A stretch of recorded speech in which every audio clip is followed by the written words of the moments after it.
Napoleão.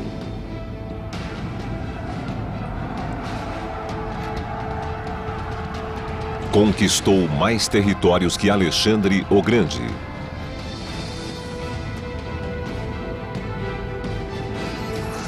Organizou o maior exército que o mundo jamais vira.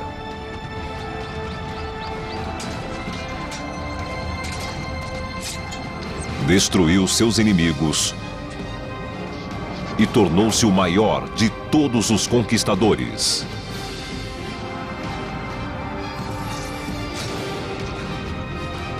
Tudo por um propósito divino. Criar um império que perdurasse durante 10.000 gerações. A China. O primeiro imperador da China.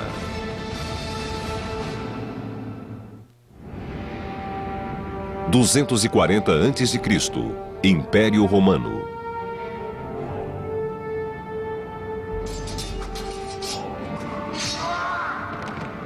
240 a.C., Roma disputa com Cartago o domínio do Mediterrâneo. O desfecho das guerras púnicas determinará o destino do mundo ocidental.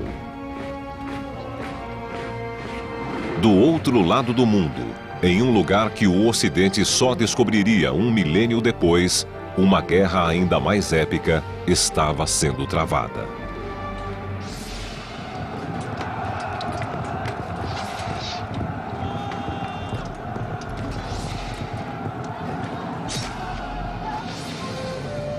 Sete antigos reinos chineses se envolveram em guerras sangrentas durante mais de 500 anos.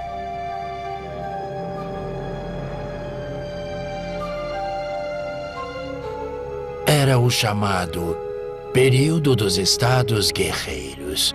Os 7 estados lutavam pela supremacia.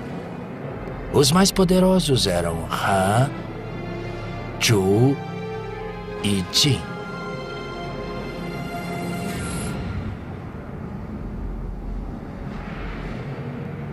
238 a.C.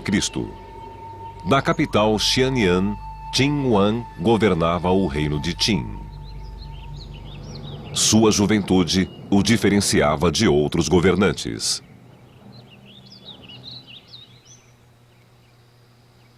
Como ele chegou ao trono muito jovem, o verdadeiro poder estava nas mãos do chanceler Lu Buwei, cujo título era Xianban, ou chanceler do Estado. Como assim não é um eunuco? Ele mentiu para nós. Eu não sabia, majestade. Você é meu primeiro-ministro. Como deixou isso acontecer? Aos 21 anos, o rei de Qin descobriu uma controvérsia, um escândalo que ocorria em torno dele. Sua mãe tinha um caso com um homem chamado Lao Ai. Lao Ai infiltrara-se nos aposentos da rainha sob o pretexto de ser um eunuco, mas a rainha logo descobriu que ele não era.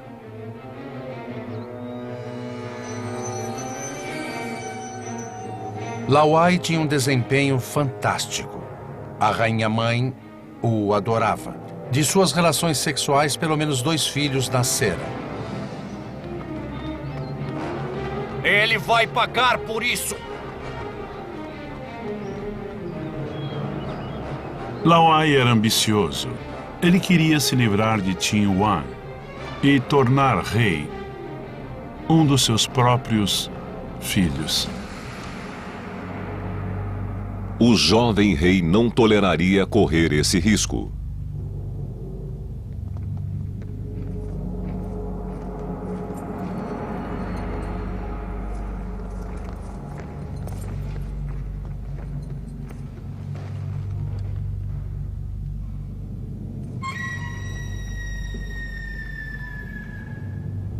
Mas Qin Huang não sabia que estava prestes a mexer em um vespeiro.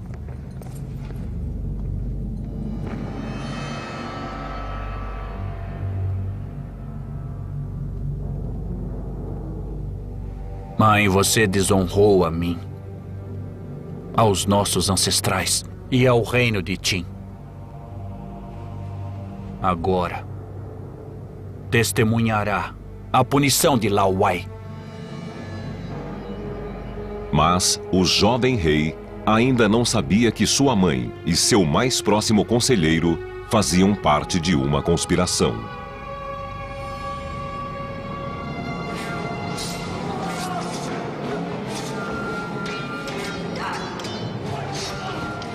De repente, Qin Yuan enfrentou uma rebelião palaciana liderada por ninguém menos que o amante de sua mãe, Lao Ai. Sua mãe o apunhalara pelas costas. O amante dela planejava matá-lo e se apoderar do trono.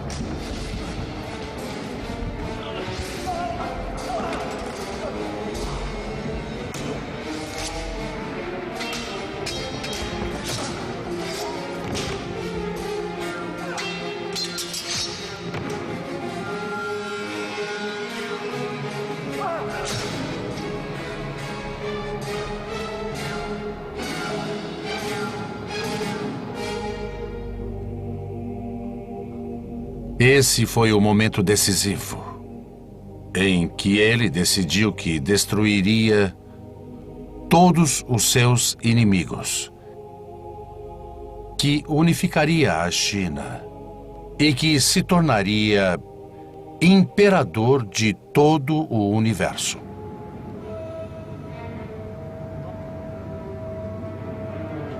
Após o atentado, o jovem rei enfrentou uma decisão muito difícil.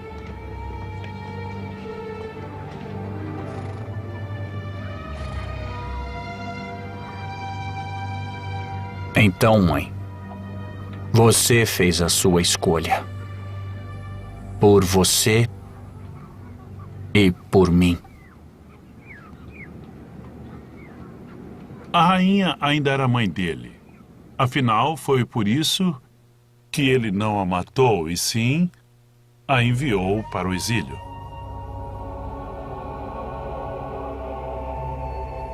O episódio afetou a personalidade de Qin Yuan, tornou-o mais desconfiado e não lhe deixou uma boa impressão das mulheres. Qin Yuan jamais confiaria em outra mulher e por isso nunca se casaria. Lu Buwei, o primeiro-ministro de Qin Yuan, teve um destino mais dramático. Lu Buwei sabia que seu fim seria terrível, que podia ser esquartejado por cavalos, e decidiu cometer suicídio.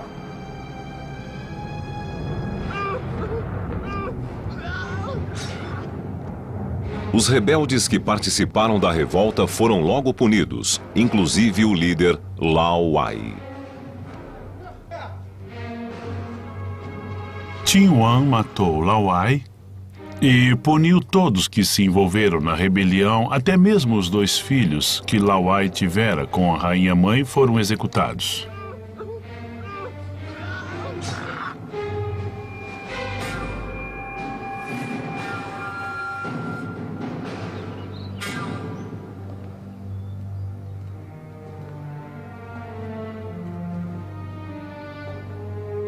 Viram o que aconteceu a Lao Wai? Quando desafiou a vontade dos deuses.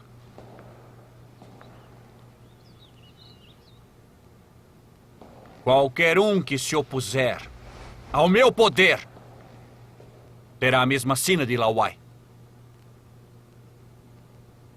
O jovem rei percebeu que, agora que se livrara de Lu Buwei, precisava de um homem que tivesse inteligência, treinamento e conhecimento histórico para apoiá-lo em seus planos e estratégias de conquistar todos os outros estados. Li Se, Meu senhor? você é um homem sábio. Li Se era um homem importante e muito ambicioso. começou a ser respeitado por Qin Yuan. Fundamentalmente, tinha as mesmas ideias sobre como agir. Nada funcionava, exceto a força e a violência. Servirá bem o meu reino. É meu novo chanceler. É uma honra servi-lo, Majestade. Quando escolheu Li Se, o rei também tomou a decisão de dar ao estado de Qin uma direção diferente, que teria um impacto tremendo no caráter posterior do império.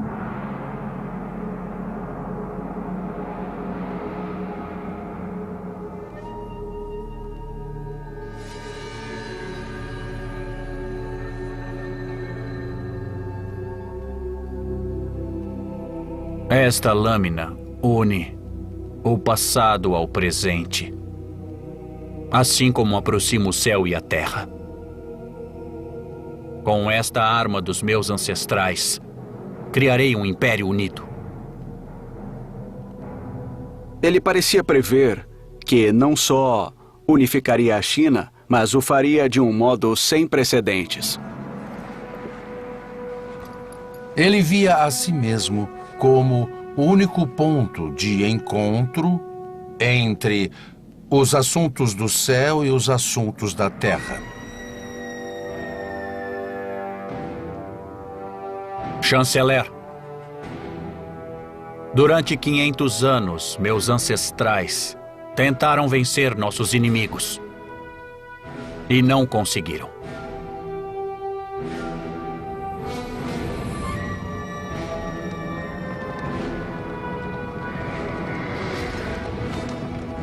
(1027 a.C.) 1027 a.C. Quase um século antes do nascimento do jovem rei, o povo Qin era nômade, bravos cavaleiros que vagavam pelas estepes do reino de Zhou. O povo Zhou controlava cerca de 1.200 feudos.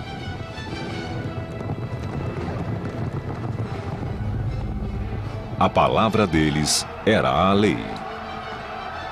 Mas um perigo os ameaçava.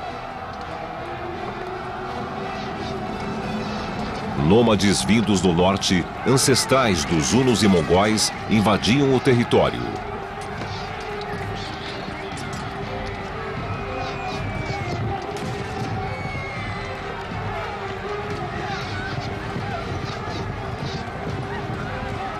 Agora se aproximavam da capital de Zhou e ameaçavam a vida do próprio rei.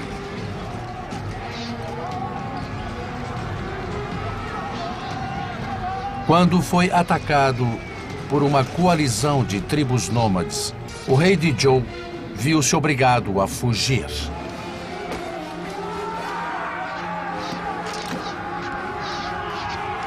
Para defender e proteger o centro do Império Zhou, ele precisava de um grupo que aceitasse ficar na retaguarda e enfrentar os nômades. Esse grupo era os Qin. Essa missão transformaria o futuro do povo Qin e prepararia o terreno para a ascensão do primeiro imperador da China.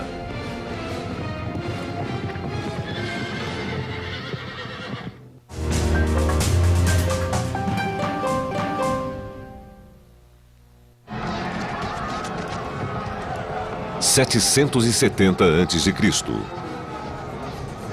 500 anos antes do nascimento do primeiro imperador da China, as sementes de seu império foram lançadas.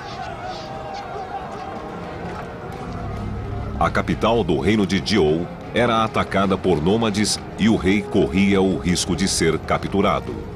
Os ancestrais do futuro imperador socorreram o monarca.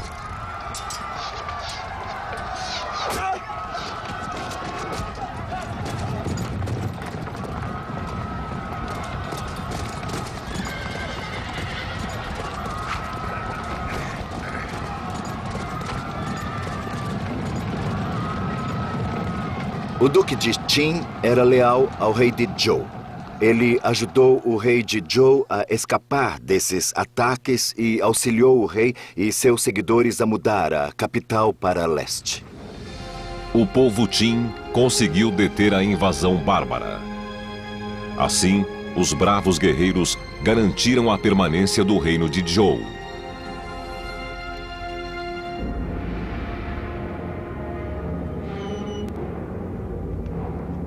A coragem dos defensores foi recompensada.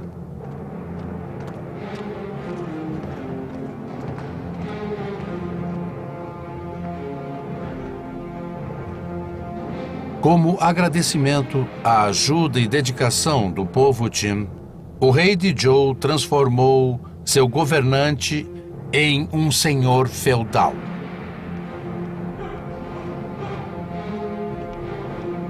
A partir desse ponto, o povo Qin passou de um pequeno e diminuto estado na fronteira do estado Zhou para uma das maiores potências militares do leste da Ásia e o maior estado do mundo.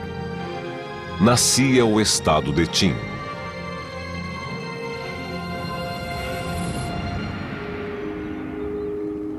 1974, província de Jiangxi. 3.000 anos depois, no oeste da China. Em 1974, no auge da Revolução Cultural, os lavradores nos arredores da antiga capital do estado de Qin cavavam um poço, quando descobriram uma estátua. Acharam que era um fantasma, porque ainda eram muito supersticiosos. Uma pessoa da comunidade que protegia relíquias históricas comunicou os achados às autoridades. O governo logo enviou uma equipe de arqueólogos ao local. Eu era o líder e cheguei com mais 4 arqueólogos em 15 de julho de 1974. Achei que seria fácil e não demoraria muito, já que era um poço pequeno.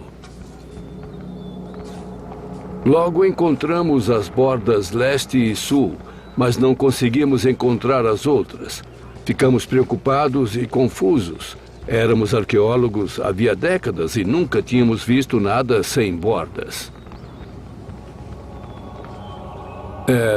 Era vasto e imenso, como um exército subterrâneo.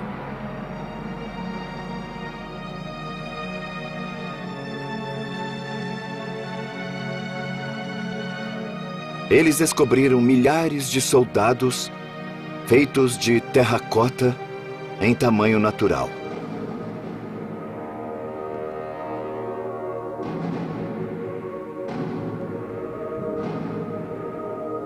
Eram membros da cavalaria que estavam ao lado de seus cavalos, junto a fragmentos remanescentes de carruagens de madeira. Eles haviam encontrado apenas uma pequena porção de um poço que tinha ao todo 10.000 metros quadrados. No mês de junho, descobriram que havia outro grande poço. Em julho, encontraram um terceiro poço.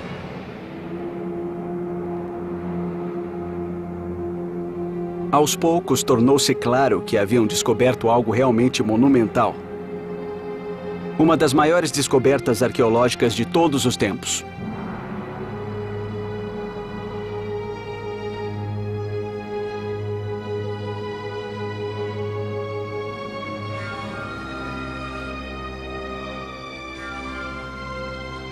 Era literalmente um exército inteiro, com guerreiros em tamanho natural em formação de batalha. E, portanto, era algo que realmente nunca havíamos visto antes em termos de arqueologia. Mas quem construíra o exército e para qual propósito continuava um mistério.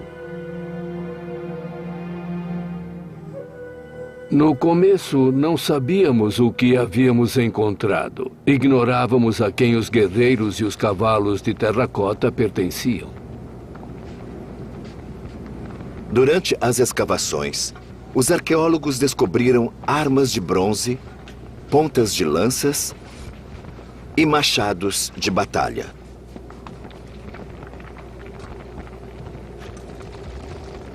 Em muitas dessas armas de bronze haviam inscrições, e essas inscrições revelaram a quem pertenciam os túmulos. E o que encontraram levou-os diretamente aos primórdios da nação Qin.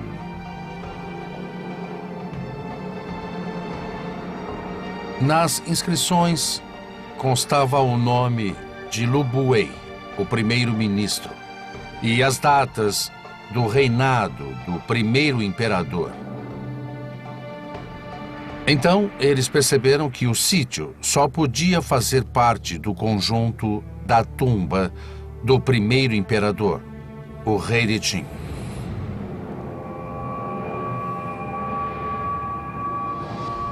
235 a.C., Xianyan, Qin. General, não está preocupado porque nossos inimigos vão se unir contra nós? O jovem rei jurara unificar os estados guerreiros e levar a paz ao povo. Mas 6 poderosos reinos se opuseram ferozmente aos planos de Qin Yuan.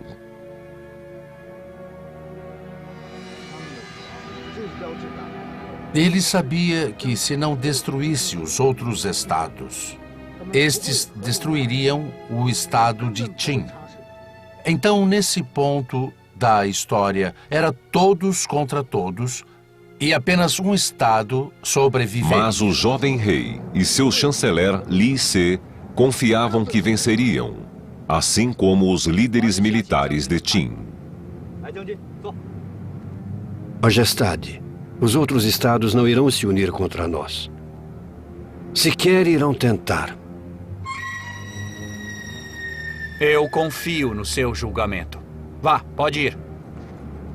A chave da vitória seria o exército de Qin. Yuan usou métodos duros e severos para governar o país e o exército. A disciplina era a força do exército de Qin. General, nós estamos dando início a um magnífico projeto. Majestade, quero lhe apresentar 2 de nossos mais habilidosos soldados.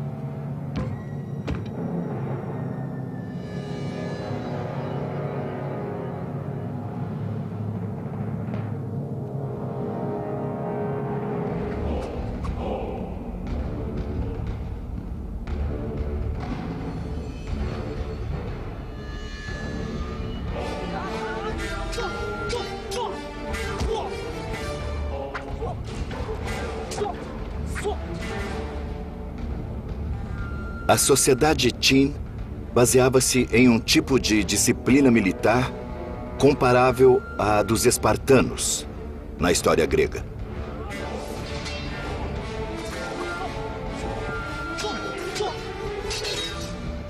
Essa disciplina, sem dúvida, foi intensificada pelos 200 anos de batalhas que foram travadas contra seus vizinhos nômades ao norte.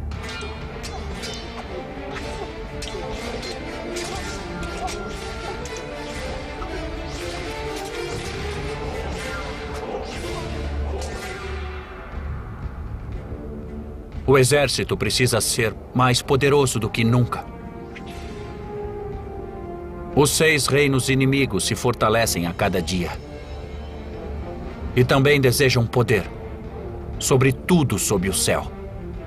Se não destruirmos nossos inimigos, seremos destruídos.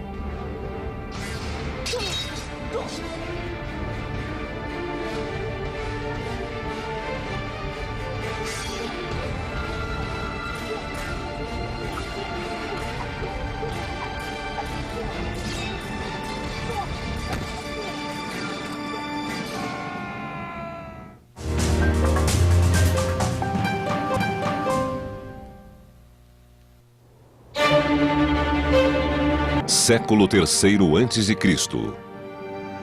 Roma estava em vias de se tornar um império, um sonho também alimentado do outro lado do mundo. –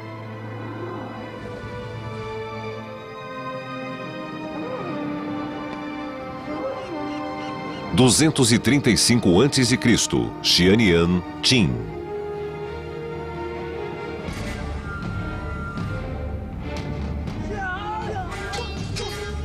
Qin Huang, o jovem rei de Qin, prepara seu exército para unificar a China.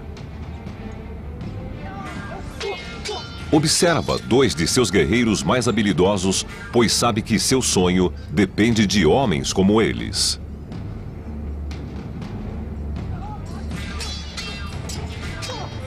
Os guerreiros cumprirão o destino do rei.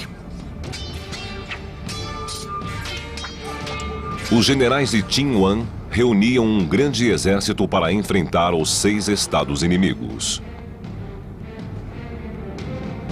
Todos os homens, a partir dos 17 anos, foram obrigados a entrar no exército.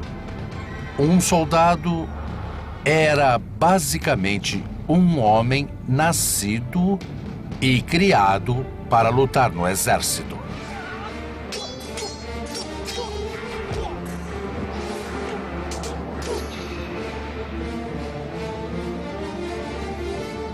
Os soldados de Qin eram muito valentes na guerra.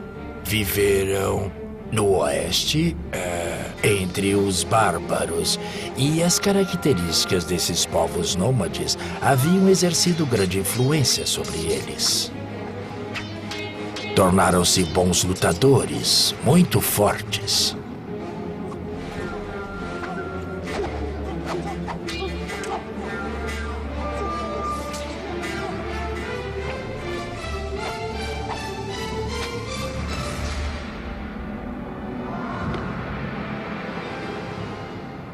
Basta! Basta! Bravos guerreiros de Qin, guardem energia para nossos inimigos! O exército do rei o ajudaria a forjar um império e proteger seu reino por toda a eternidade. –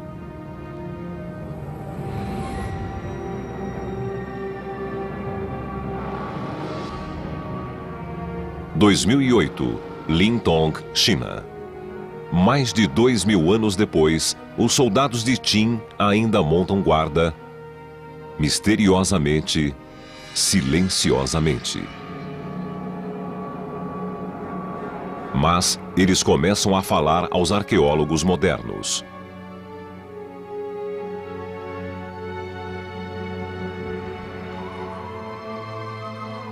Havia ao todo 8.000 guerreiros e cavalos de terracota nos 3 poços. As estátuas podem ser divididas em categorias diferentes segundo os setores do serviço militar. Juntos, formam um imenso exército subterrâneo.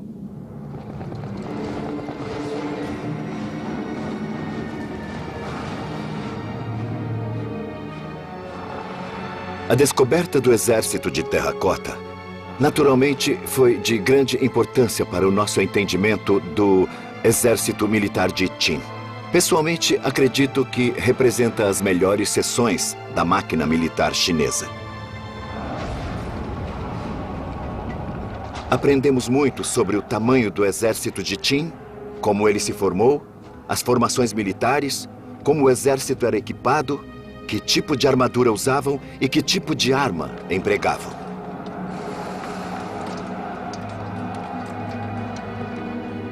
Parece que estamos diante de uma imagem viva do antigo exército. Como o jovem rei criou o exército mais poderoso do mundo. Cientistas modernos estão convencidos de que a disposição dos soldados de terracota pode ajudar a responder essa pergunta.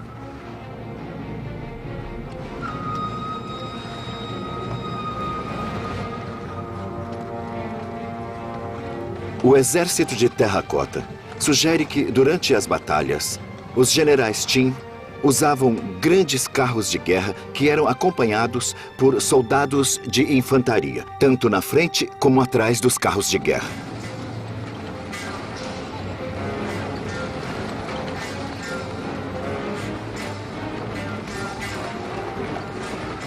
A infantaria Qin era equipada com uma forte armadura, feita de couro e reforçada com metal para que ficasse menos vulnerável às flechas do inimigo.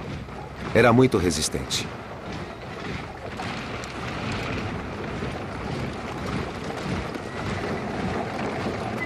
O comandante se deslocava num carro de guerra.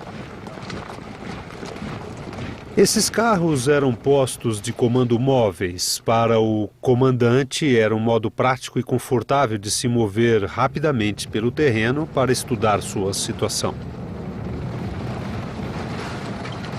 As ordens eram dadas aos soldados rasos com tambores ou bandeiras. Esses carros muito leves eram usados, por exemplo, para cercar uma formação inimiga ou para atacá-la com rápidos avanços. Isso adicionou mais um elemento de poder ao exército Qin.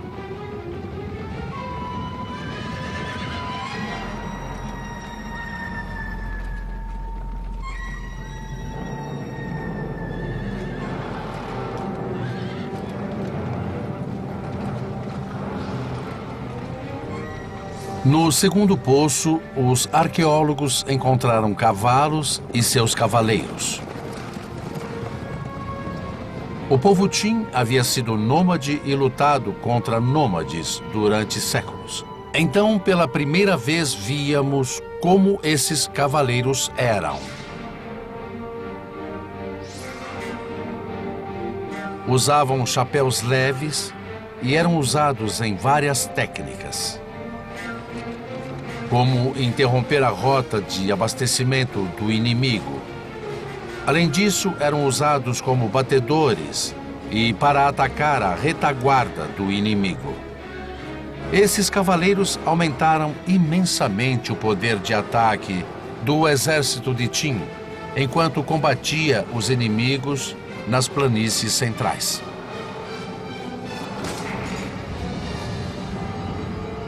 Em 1974, os arqueólogos fizeram uma descoberta curiosa. Várias espadas extraordinariamente longas. As espadas tinham quase 1 metro de extensão. Nenhuma espada de bronze desse comprimento havia sido descoberta até essa escavação. Comparadas às espadas anteriores à dinastia Qin, eram mais compridas. A vantagem de espadas longas no combate próximo é enorme.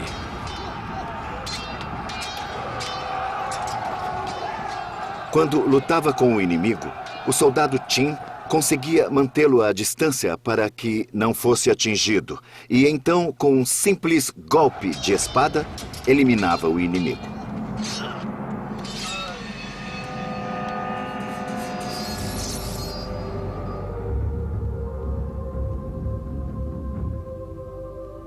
Embora enterrados há mais de 2.000 anos, os soldados estavam em perfeitas condições quando foram escavados.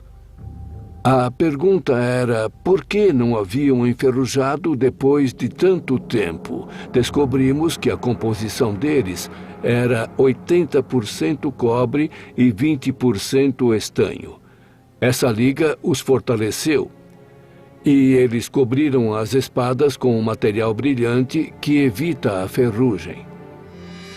Após testes cuidadosos, os cientistas ficaram surpresos ao descobrir qual era o misterioso material que cobria as espadas.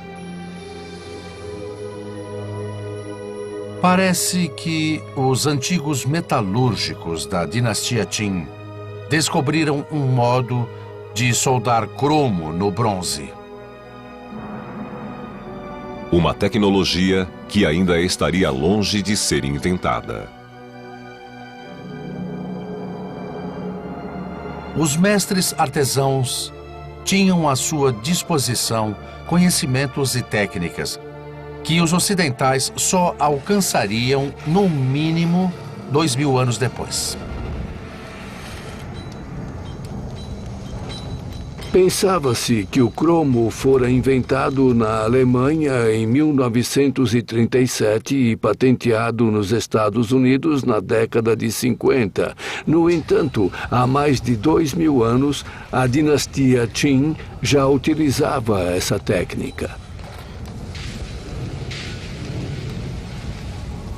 Em seu desejo de construir um império, o jovem rei preparava um exército cuja tecnologia estava séculos à frente de seus inimigos.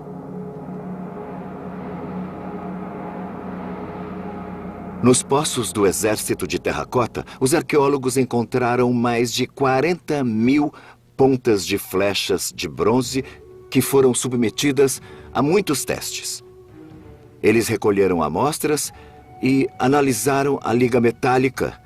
E o extraordinário é que, quando mediram as proporções de estanho, cobre e chumbo das flechas, verificaram que eram constantes. Um padrão começou a surgir. As farpas eram exatamente iguais em todas as flechas.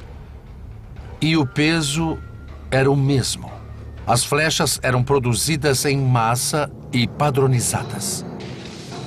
Quase 2000 anos antes que o primeiro modelo T saísse de uma fábrica americana da Ford, as armas da dinastia Qin eram fabricadas em uma linha de montagem.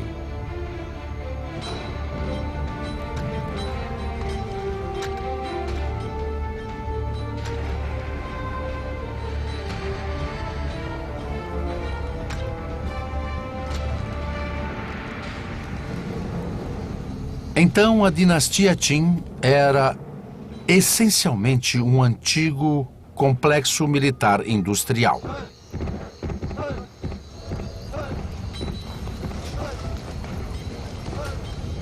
Uma sociedade organizada até o último detalhe para a produção de armas que pudessem ser usadas na conquista do império.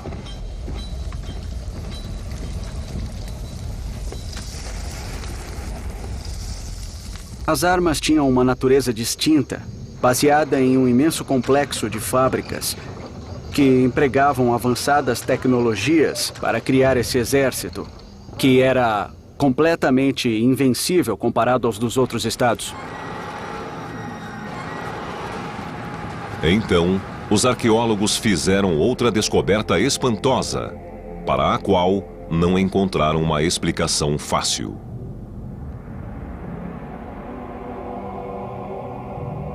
Entre as flechas, os arqueólogos encontraram um objeto de metal.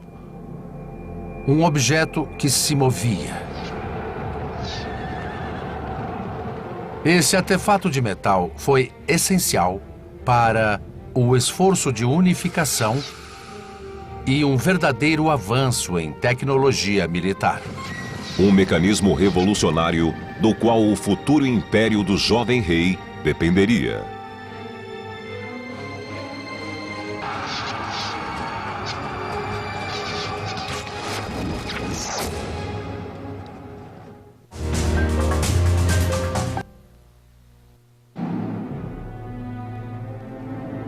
Em 1974, Lintong, China. No berço da dinastia Qin, arqueólogos descobrem os mistérios do exército do primeiro imperador. Aos pés de alguns soldados de terracota, os cientistas encontraram um grande número de flechas e, entre elas, um misterioso objeto de metal. Enquanto continuavam a escavação, eles perceberam que o objeto era parte de uma arma de madeira que apodrecera ao longo dos séculos, deixando apenas o metal. Eles haviam encontrado uma antiga besta. Uma arma que os arqueiros europeus só começariam a usar 10 séculos depois. Porém, o que mais intrigava os cientistas era o objeto de metal. Era feito de bronze e era um anshan, um gatilho. E esse dispositivo permitia que os soldados de Qin disparassem e matassem com muito mais eficiência. O gatilho da besta foi muito importante. Tinha duas vantagens. Em primeiro lugar, proporcionava mais força e alcançava rapidez e distância maiores. Segundo, e talvez mais importante, a padronização do gatilho possibilitou que fosse passado de uma besta para outra, tornando os concertos em campo muito mais fáceis. Esses mecanismos de gatilho permitiam que o arqueiro puxasse a besta até ficar bem esticada. Então, usando o mecanismo, o arqueiro podia lançar flechas em rápida sucessão. Quase como uma metralhadora. Testes realizados com as flechas da besta demonstraram que eles também tinham um conhecimento avançado de aerodinâmica. A flecha de 3 lados tem as mesmas propriedades da bala moderna. Seu formato diminui a resistência do ar e é muito penetrante. Segundo os achados nos poços, a principal arma usada pela cavalaria era a besta.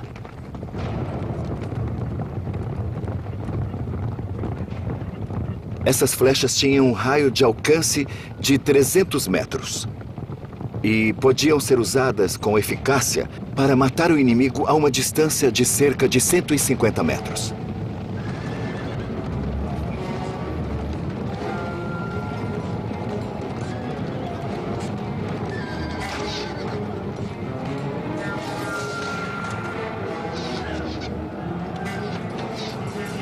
A maneira com que os líderes Qin usavam os arqueiros foi outro grande avanço no campo militar. No segundo poço, encontramos os arqueiros, alguns de pé, outros ajoelhados. Isso porque os soldados Qin acreditavam que, no tempo necessário para carregar a besta 3 vezes, o inimigo podia se aproximar o bastante para um combate corpo a corpo. Para evitar esse problema, os arqueiros disparavam alternadamente para poupar tempo. Agindo assim, os guerreiros Qin conseguiam manter uma chuva constante de flechas sobre os inimigos. Nas revoluções militares da Europa, a arma era o mosquete. Criou-se um sistema no qual os homens em frente disparavam os mosquetes e os homens atrás os carregavam. E é exatamente esse o sistema que o exército Qin desenvolveu para os arqueiros quase 2000 anos antes. 230 a.C., Xianyan Qin. Com o exército pronto, o jovem rei de Qin já podia enfrentar os inimigos. Os planos de batalha devem ser perfeitos. Nossos inimigos estão em conflito. O seu poder militar não se compara ao nosso. E como você agiria? Quando chegou à corte de Qin Yuan, Li Se disse ao rei que era um bom momento para atacar os inimigos, porque os outros estados estavam absorvidos por esta guerra e lutavam uns com os outros. Estavam tão fracos que não seriam capazes de reagir imediatamente como haviam feito no passado. Mestre, analisei com muito cuidado a nossa situação e sugiro que comecemos pelo leste. Li Se se tornou o estrategista das guerras de unificação. De certo modo, ele ajudou a lançar os alicerces do Império de Qin. Os Qin compreenderam que os principais obstáculos para a unificação de toda a China eram os 3 estados do norte central da China. Han era o principal estado desse bloco. Se conquistassem Han, todo o território do norte da China cairia nas mãos deles. Sim, você tem razão. Derrotar Han é a solução primordial. Sim. Logo que derrotarmos Han, o estado de Jiao também cairá. Não tenho dúvidas disso. Atirar!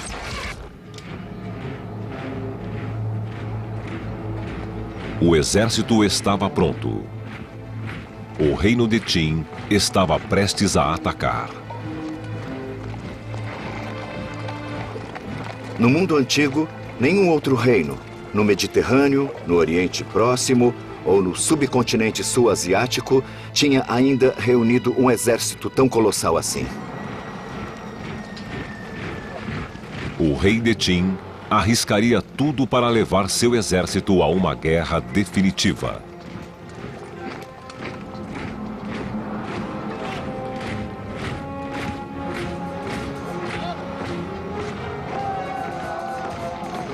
Toda a sociedade havia se organizado para aquele momento. Tudo levara para aquele instante. E certamente aquele era o momento em que a vitória seria finalmente obtida.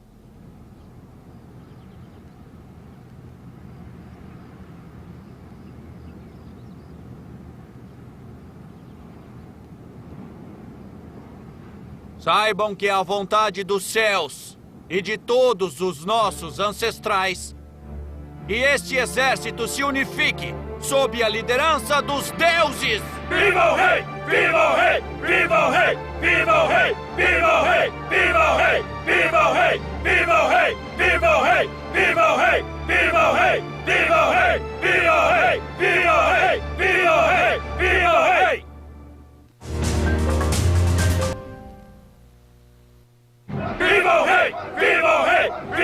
230 a.C., Xianyan, Qin.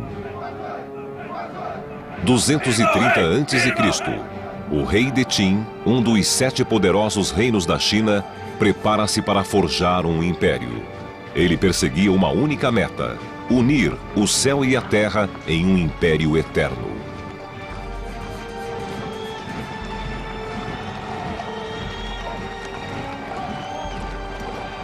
O reino de Han era vizinho de Qin. Para conquistar os outros estados, Qin precisava atacar Han primeiro. A derrota do estado de Han abriria caminho para o resto do Nordeste. Então, o rei de Qin enviou seus exércitos não apenas para unificar a China, que em si já era uma tremenda façanha, mas na esperança de fazer uma coisa ainda mais ambiciosa.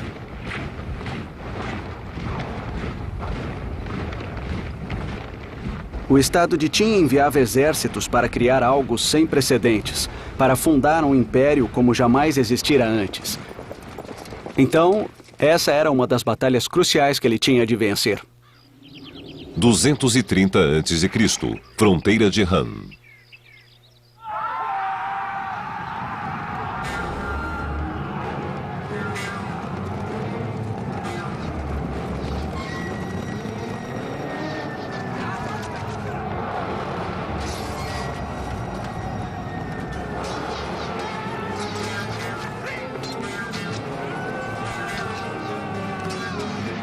Foi uma batalha longa e penosa.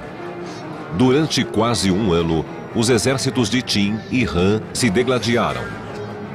O resultado era incerto. – 230 a.C., Xianyan, Qin.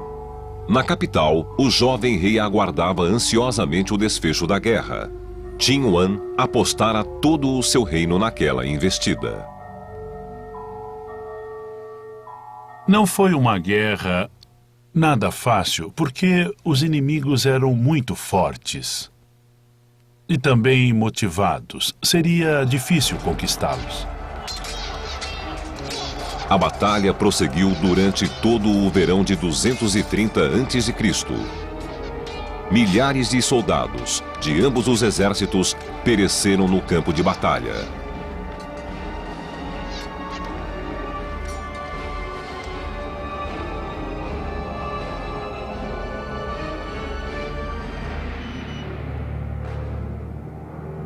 E, finalmente, a espera terminou. Majestade, o exército Han se mostrou um inimigo valoroso.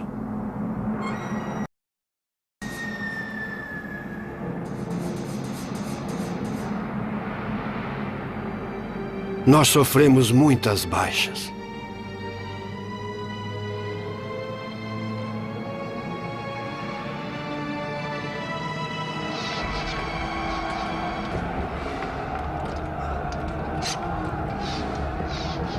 Mas, no final, o exército de Qin impôs uma derrota completa ao reino de Han.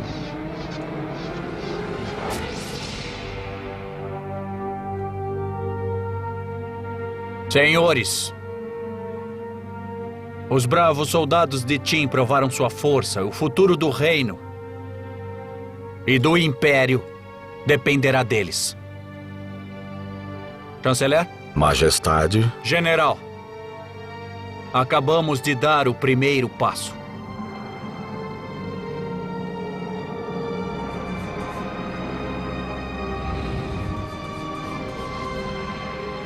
Em 228 a.C., fronteira de Zhao.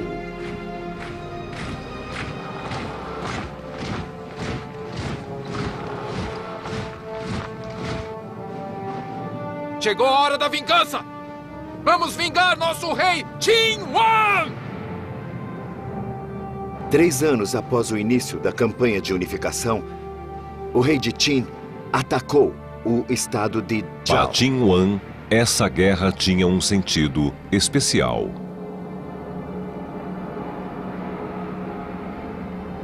Não era apenas mais um estado que o rei queria derrotar para continuar a construir e unificar a China. Essa guerra também era pessoal. Wan nascera em Zhao quando seu pai vivia no reino. Mas durante um dos muitos conflitos entre os dois reinos, Qin Wan quase fora morto pelos Zhao. Toda a sua família fora discriminada e maltratada.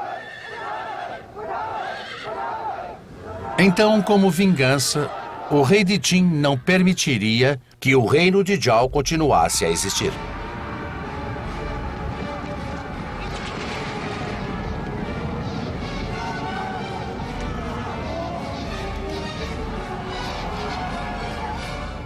Você está assistindo esse programa por cortesia de Mercado Livre. O presente ideal para o seu pai.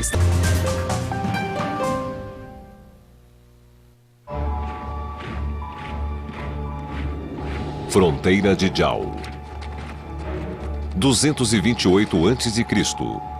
O exército de Qin volta a atacar. Qin Wan, o rei de Qin, já vencera seu primeiro poderoso inimigo, o reino de Han. Agora avança para o alvo seguinte, o reino de Zhao.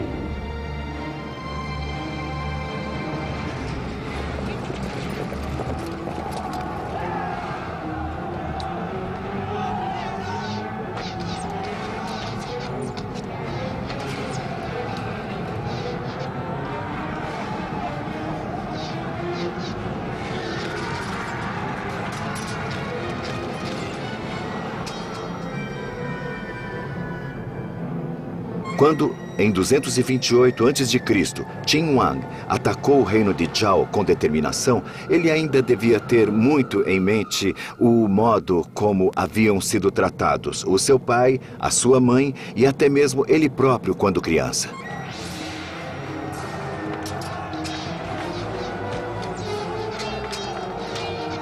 Qin Wan estava decidido a esmagar os homens de Zhao. Liderou um exército de 500.000 de homens, um dos maiores já reunidos na história.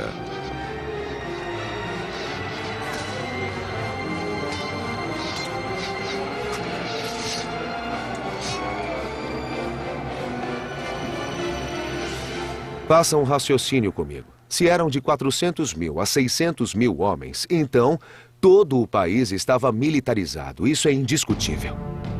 Em termos de comparação, na mesma época, Roma enfrentou Cartago com apenas 6.000 legionários. Alexandre tinha 40.000 homens apostos para suas conquistas.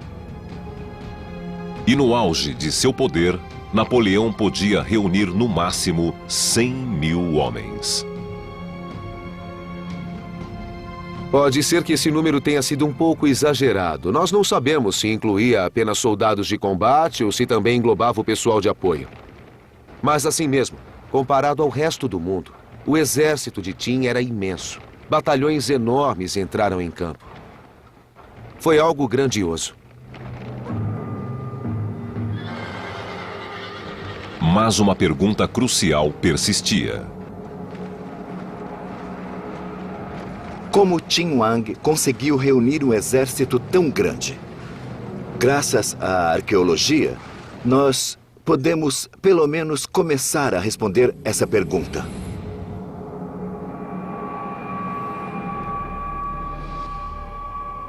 Em 1975, província de Hubei, China. Um ano após a descoberta do exército de terracota, cientistas chineses fizeram outro incrível achado. Escavaram o túmulo de um homem que viveu e morreu durante as guerras de unificação. Em seu caixão, os arqueólogos encontraram rolos de papel de bambu perfeitamente conservados. O homem foi encontrado com 2 cartas que ele recebera de seus irmãos.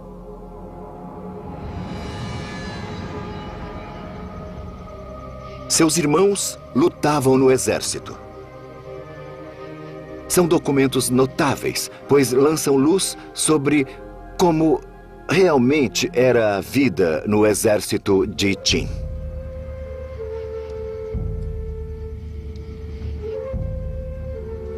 Escreveram não apenas pedindo dinheiro porque precisavam comprar roupas, já que a campanha se estendia havia muito tempo, mas também perguntando se os postos que haviam obtido em combate haviam sido registrados em sua cidade natal. Os cientistas começaram a entender que o posto obtido em batalhas tinha enorme significado para os soldados de Qin.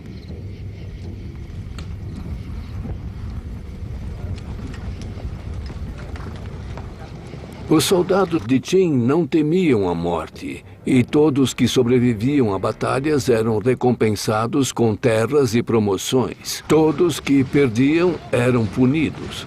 Devido a esses 2 extremos, os soldados precisavam ser muito intrépidos.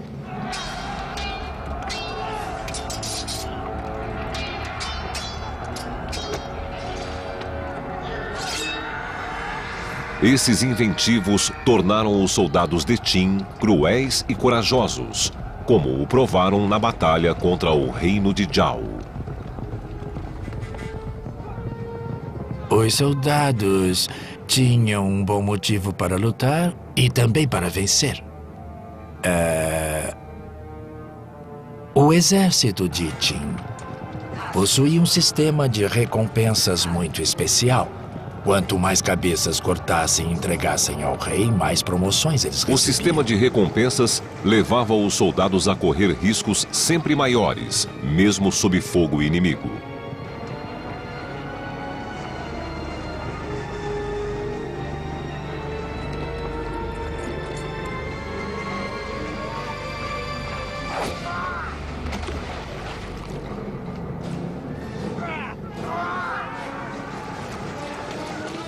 Matar um soldado, cortar sua cabeça e entregá-la às autoridades era muito importante.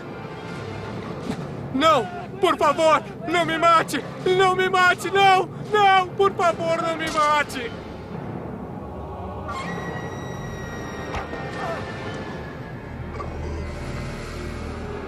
Era isso que realmente motivava os soldados de Qin a lutar e morrer. Os soldados recebiam uma quantia fixa, dependendo do número de cabeças que levassem. E esse sistema de recompensar os soldados por cortar cabeças contribuiu enormemente para a ferocidade do exército de Qin e a lealdade dos seus soldados. O que é aquilo? É um de nossos homens, mas não é só isso. Tome. As leis militares de Qin eram extremamente severas. Se um pelotão de 10 soldados perdesse um homem, eram obrigados a sair e cortar a cabeça de um inimigo para substituir o soldado morto. Se não conseguissem depois de um certo período, a unidade inteira era executada. Um rei em busca de vingança. Um exército que se alimentava de sangue inimigo. Essa combinação foi mortal para o povo de Zhao. 228 a.C. Handan, capital de Zhao.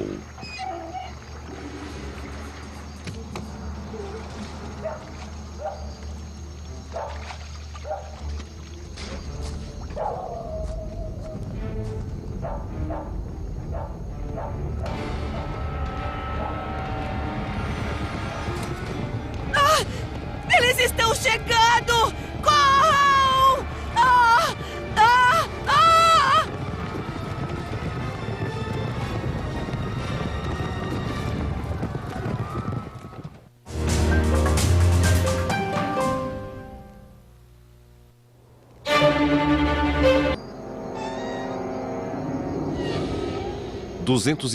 a.C. Handan, capital de Zhao. A guerra pela unificação da China entrava em seu 3º ano. Agora, o exército de Qin chegava aos portões da capital do reino inimigo, Zhao. Eles estão chegando! Corram! Corram! Ah! Ah! Ah!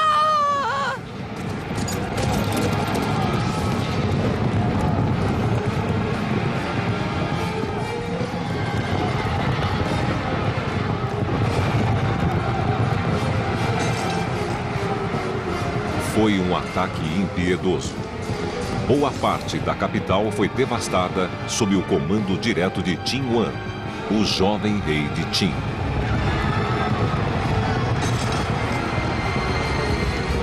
Qin Wan nasceu no estado de Zhao.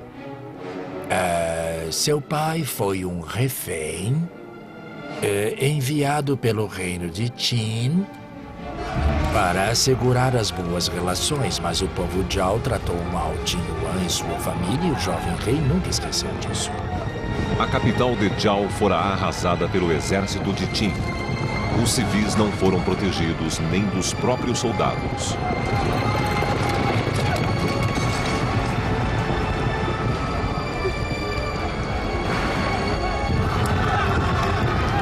O reino de Qin mandou reforços. E é bem provável que todos os adultos jovens a partir dos 15 anos tiveram de participar da cataclísmica batalha.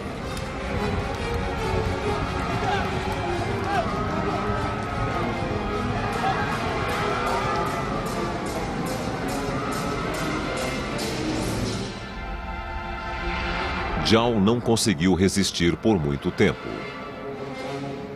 A máquina militar de Qin era muito eficaz. A capital de Zhao logo caiu sob o ataque relâmpago dos homens de Qin.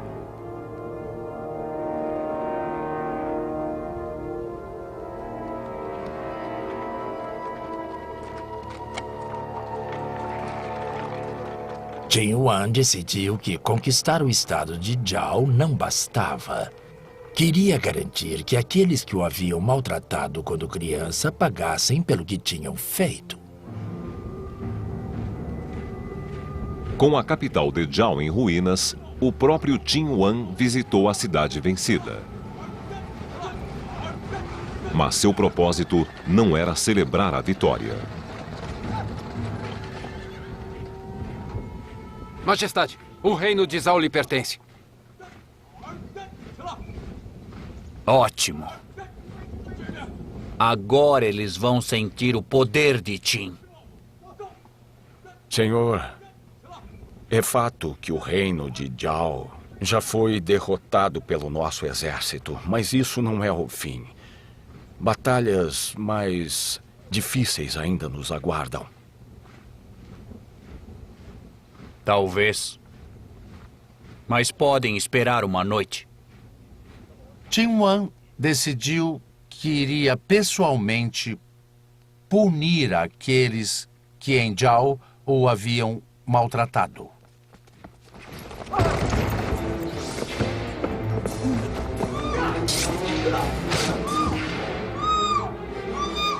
Ele circulou em uma carruagem apontando as casas dos inimigos.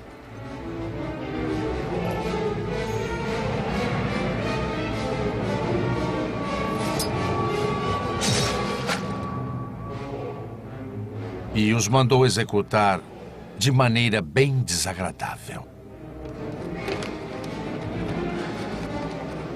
Os piores ofensores foram levados até o reino de Qin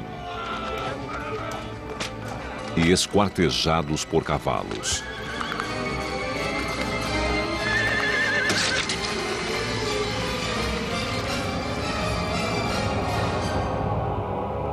Serviram de alerta para todos que se opusessem à liderança de Qin Wan.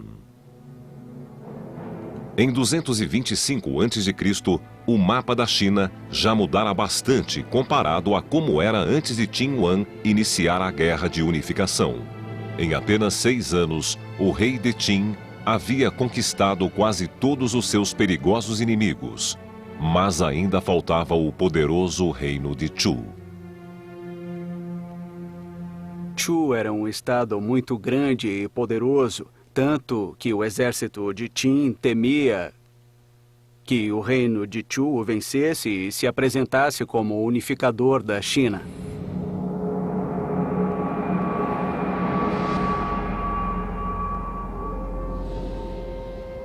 Em 225 a.C., Xianyan Qin.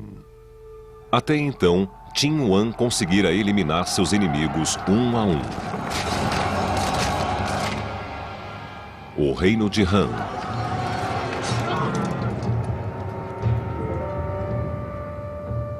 O reino de Jiao.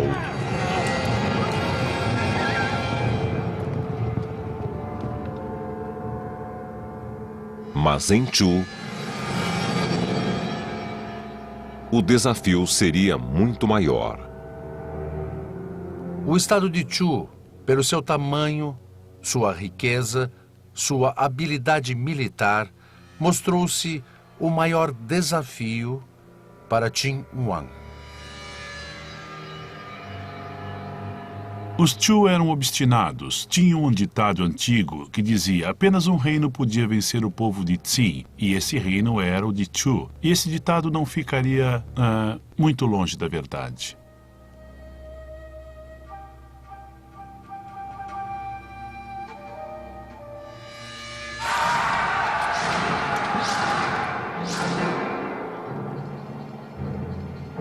A batalha final contra o valente povo Chu decidiria se Qin Wan seria o imperador da China, e a vitória do jovem rei estava longe de garantida.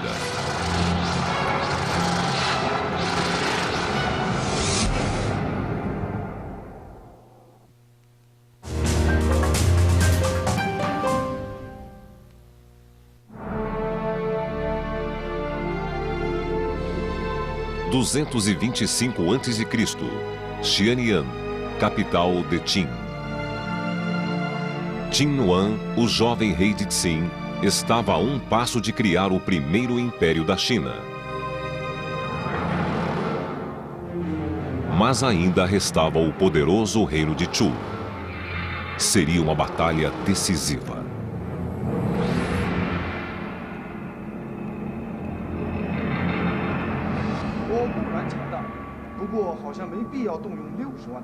Qin Wan decidiu convocar seus 2 generais.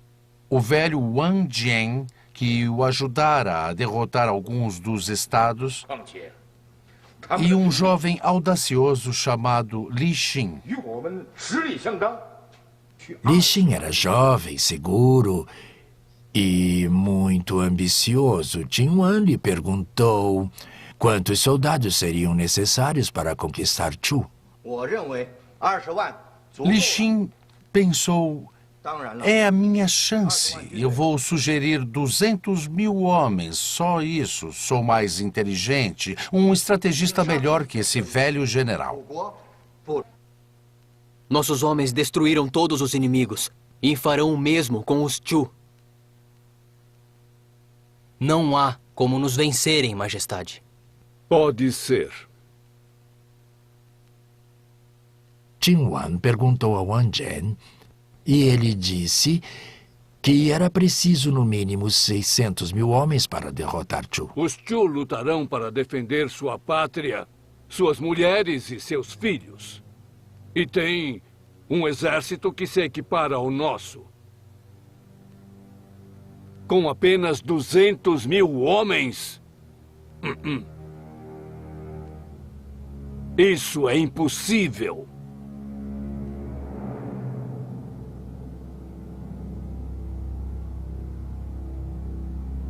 Chanceler Lissé, o que acha disso? Senhor, o reino de Chu é muito forte. Mas 600.000 homens, como o general Wang Jian sugeriu, seria o maior exército jamais reunido.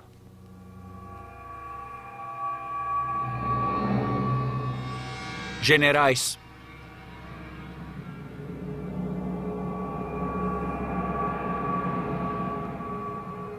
tomei minha decisão. O general Li Xin atacará com uma força menor, mas terá a velocidade de um relâmpago. Pela minha honra, não irá se arrepender.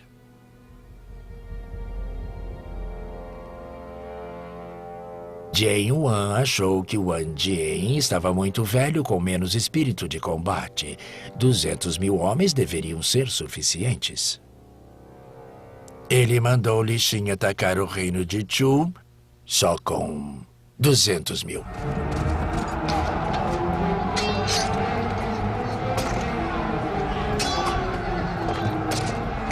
Uma decisão de que o jovem rei logo se arrependeria.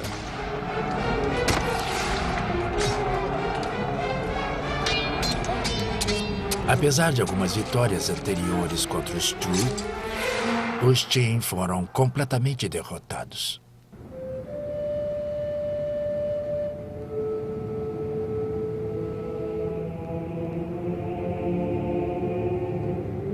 Dos 200.000 soldados, apenas 10.000 retornaram.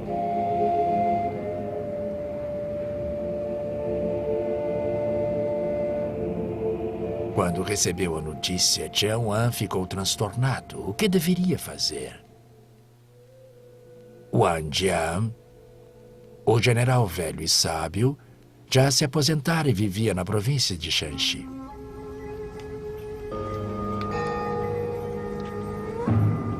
Em 224 a.C., Pinian, província de Jiangxi.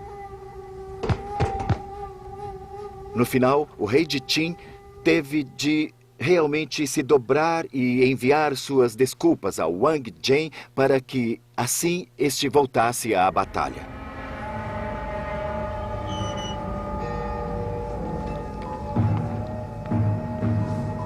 O que o rei quer de mim?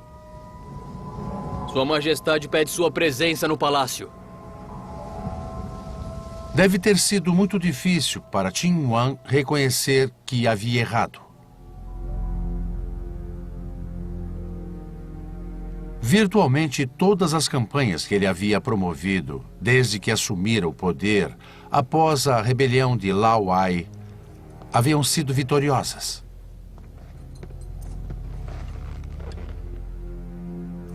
E agora, na missão provavelmente mais importante, ele cometera um grande erro. General, terá os seus 600.000 homens.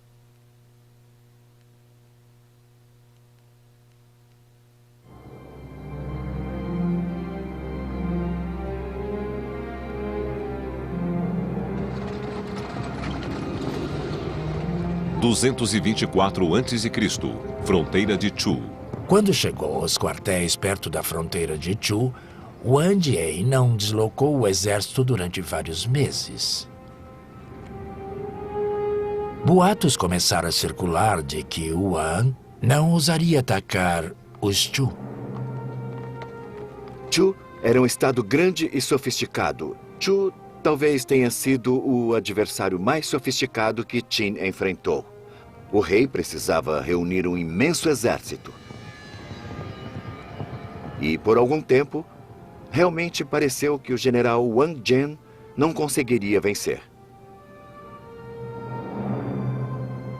Mas os Qin usavam truques, artimanhas.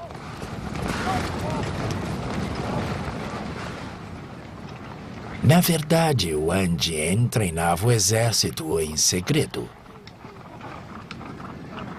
Ao mesmo tempo, o exército de Chu começava a baixar a guarda aos poucos. E foi quando Yuan levou os 600 mil soldados para a batalha.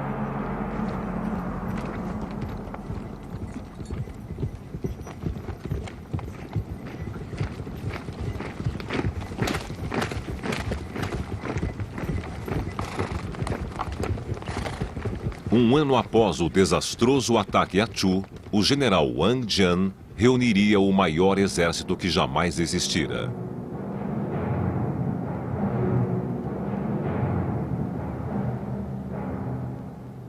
Homens de Qin! O rei esperou muito tempo por este dia. Hoje, venceremos o inimigo.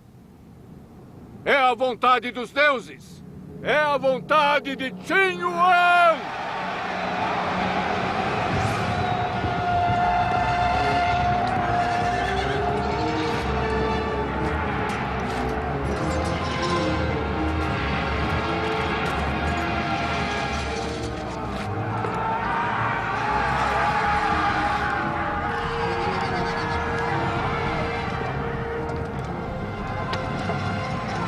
A batalha de Qin contra Chu foi de igual para igual e foi uma luta muito difícil. Não houve jogadas políticas, apenas houve o duro embate.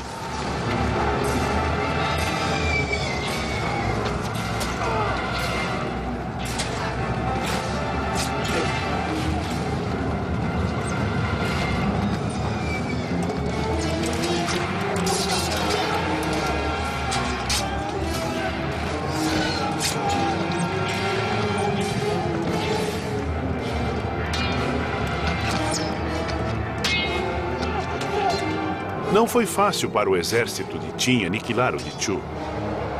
Foi uma extraordinária conquista do imperador. Os 6 estados que ele unificou não eram impotentes e fracos. Eram bravos e resolutos. Foi muito árduo conquistá-los.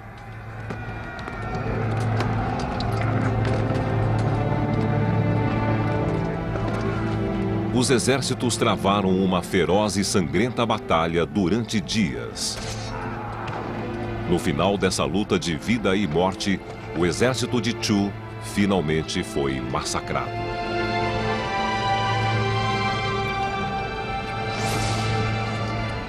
Apenas graças à habilidade de Wang Jian e ao imenso exército de 600 mil homens, finalmente o exército de Chu foi derrotado.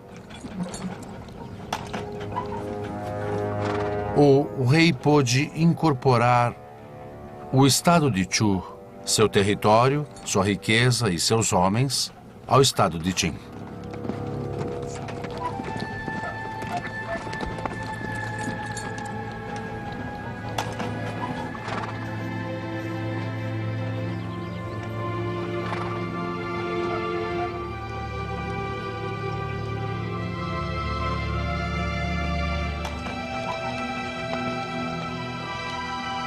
Senhor, os poderosos Chu caíram. A vontade dos deuses foi feita. Seu império foi forjado.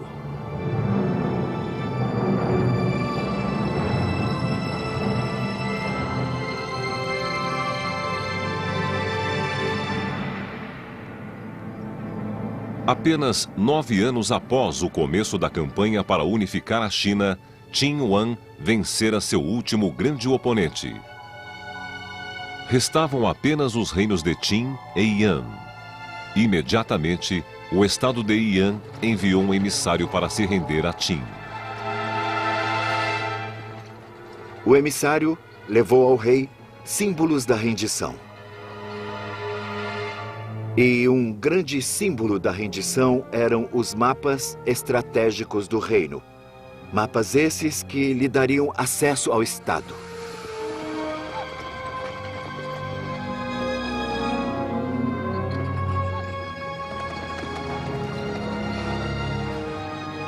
Na verdade, os Yan queriam assassinar Qin Yuan. Encarregaram um bravo guerreiro chamado Jin Ke de assassinar o rei de Qin. Ele desenhou um mapa e escondeu uma adaga dentro dele. Jin Ke foi conduzido até a sala do trono de Qin Yuan, onde daria o golpe.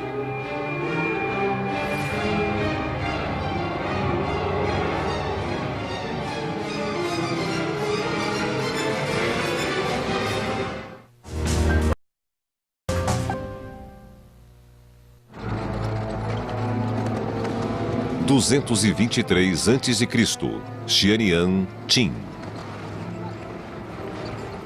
Em uma tentativa desesperada de impedir a criação do primeiro império da China, um assassino foi enviado para matar Qin Yuan, o rei de Qin.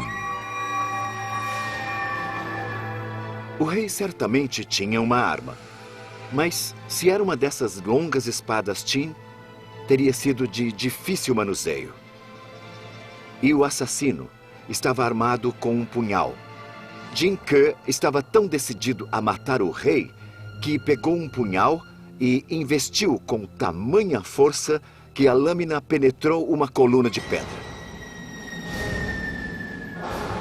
O rei se escondeu atrás da coluna, e isso lhe deu o tempo necessário para sacar a espada e para que os soldados cercassem Jin Ke. E assim eles conseguiram eliminá-lo.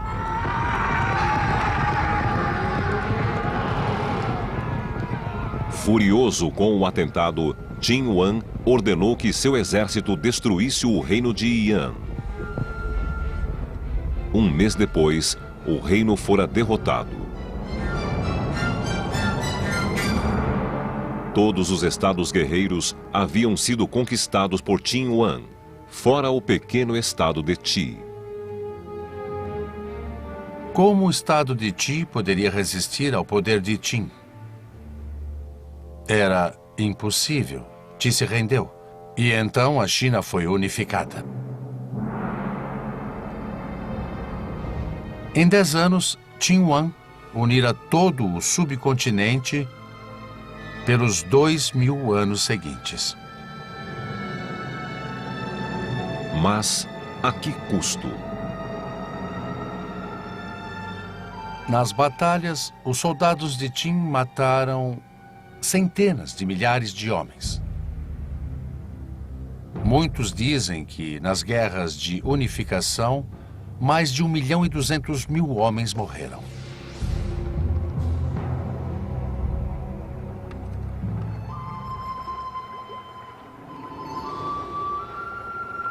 Em 221 a.C., oeste do Rio Amarelo.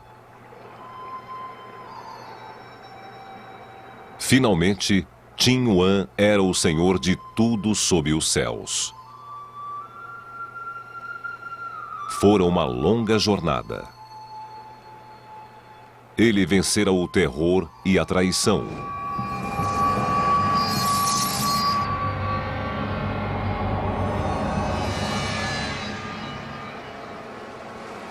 Criara um exército maior e mais poderoso que todos até então.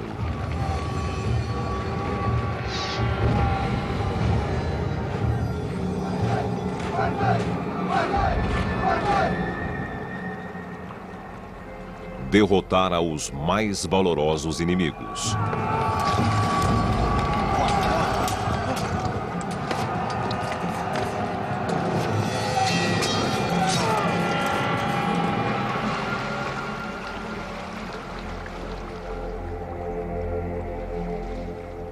Segundo a lenda, quando uma pessoa se torna imperador, não é porque venceu batalhas, mas porque os deuses lhe concederam o poder de governar. Então o imperador fazia uma oferenda aos deuses para agradecer o poder concedido. Majestade! Majestade! Majestade, eu trouxe os registros.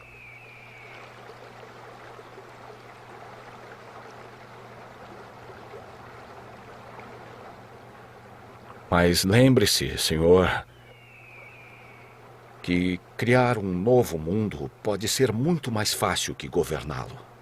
Majestade, ainda há muito trabalho a ser feito.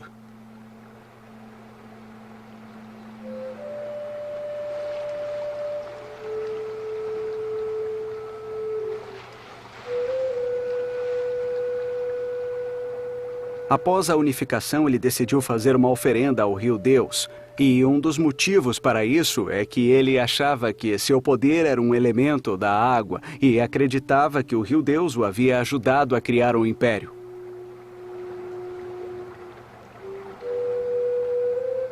Ofereço este registro às poderosas águas. Meu governo será frio e implacável como essas águas. Mas ele alimentará a terra que se curvar a seu poder.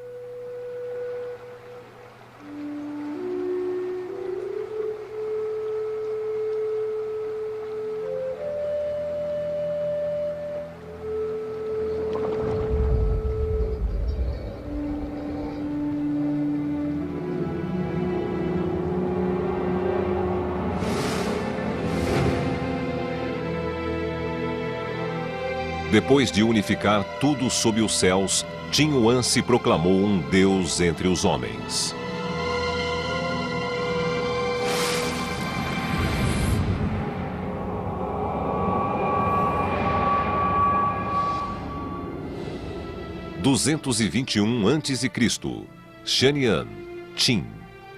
Para marcar sua ascensão ao status de divindade, o jovem rei adotou um novo nome. Os reis anteriores eram chamados simplesmente de Huan, ou rei. Mas isso não era bastante grandioso. Então ele se chamou, em vez de Huan, Di. Di era usado para se referir aos deuses.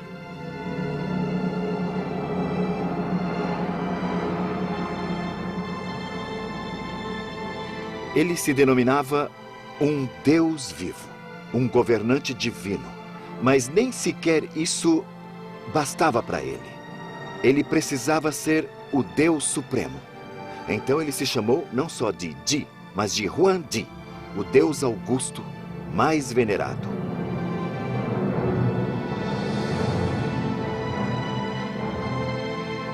E ele foi o primeiro Deus Augusto de Qin, Qin Shi Huang Di.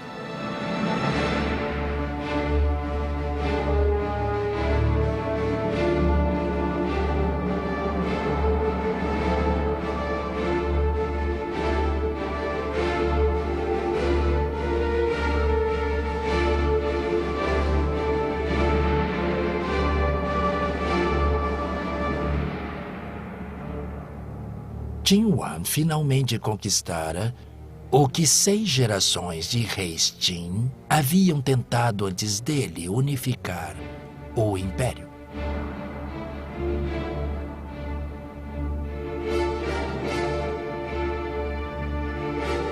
Qin Shi Huangdi cumprira seu destino e forjara um império que passaria a ter seu nome: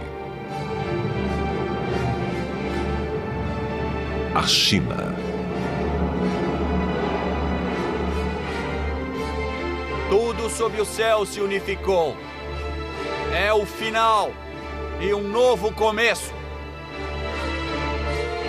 Mas o futuro do novo império não seria fácil.